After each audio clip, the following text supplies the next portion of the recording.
Imagine walking into your dream space every day.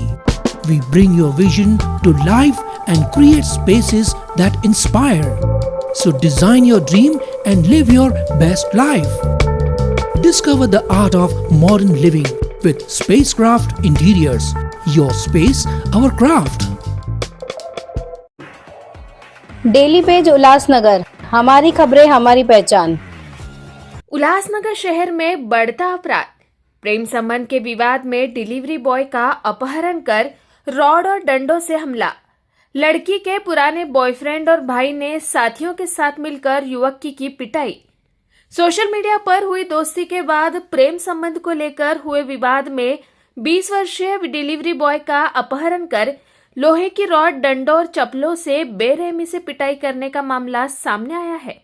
शिकायतकर्ता विजय रामजीवन सुमन, उम्र 20 साल, जो कि गायकवाड़ पाड़ा अंबरनाथ पूर्व का रहने वाला है।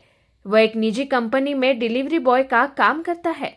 विजय ने अपने बयान में बताया कि करीब कुछ दिन पहले उसकी इंस्टाग्राम पर एक लड़की से दोस्ती हुई थी। दोनों के बीच बातचीत शुरू हुई, लेकिन कुछ दिनों बाद लड़की ने बताया कि उसका अपने पूर्व प्रेमी संजय सुमन उर्फ गोटा से दोबारा संबंध हो गया है और उसने विजय से संपर्क समाप्त करने के लिए कहा। इसके बाद भी विवाद बढ़ता गया।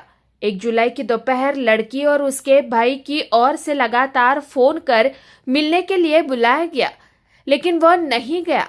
शाम करीब 7 बजे उसका एक मित्र उसे समझौता कराने के बहाने मटका चौक ले गया, जहां पहले से मौजूद आरोपियों ने उसे जबरन मोटरसाइकिल पर बिठाकर उल्लासनगर 3 स्थित फॉरवर्ड लाइन क्षेत्र में ले गए। वहां संजय सुमन उर्फ गोटा, लड़की के भाई और अन्य साथियों ने विजय पर लोहे की रॉड, डंडों और चप्पलों से हमला कर दिया।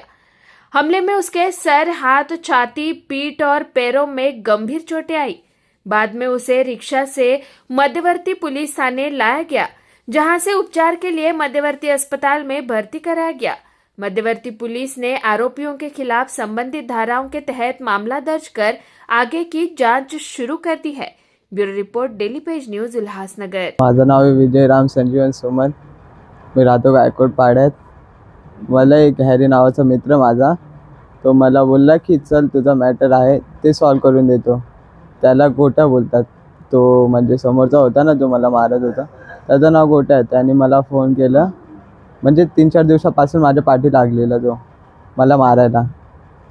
तर त्याच्यानंतर मी गेलो नाही, तर मला रात्री फोन केला। म्हणजे चांगल्या पद्धतीने तो मला बोलत होता की तू मला भेट आणि आपण बात करू, खाली बात करून जे असेल मॅटर संपवू आपण। काय विषय होता? विषय होता की नाही का, ती पोरगी आहे ना, तिची गर्लफ्रेंड, ती माझ्याशी बेस्ट फ्रेंड म्हणून खाली बात करायची माझ्यासोबत चॅटवरती, स्नॅपचॅटवरती।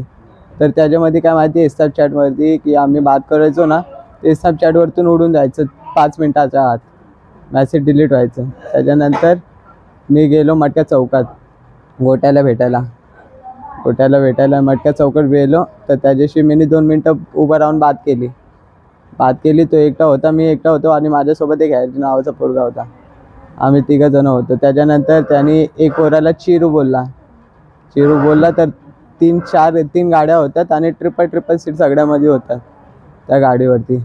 आणि मटका चौकात नाही का गाडी फिरून आणि मला नाही का 9चे 9 पोरं उचलून मला गाडीवरती बसवलं। गाडीवरती बसवूनच्या नंतर मला घेऊन गेले फॉरवर्ड लाईन 3 नंबरला। तिकडे आतमध्ये बाथरूम आहे, लाल बाथरूम। तिकडं मला 1 तास मारलं या लोकांनी। रॉडने मारलं, रॉड डायरेक्ट डोक्यावरती, म्हणजे दोघं हात पकडून आणि डोक्यावरती रॉड टाकले। त्यांनी 2 वेळा टाकलं, 8 टाके लागले डोक्याला आणि बरगडी पूर्ण पॅक केली आणि दोघं हात तोडले त्याच्या भावाने, पोरीच्या भावाने। म्हणजे लय मारलं साहेब। किती लोक होते? कमसे कम होते ते लोक 1820 पोरं होते। तक्रार केली का पुलिस? हो साहेब, केली। काय पण असू द्या साहेब, नाही तर भेटायला पाहिजे मला।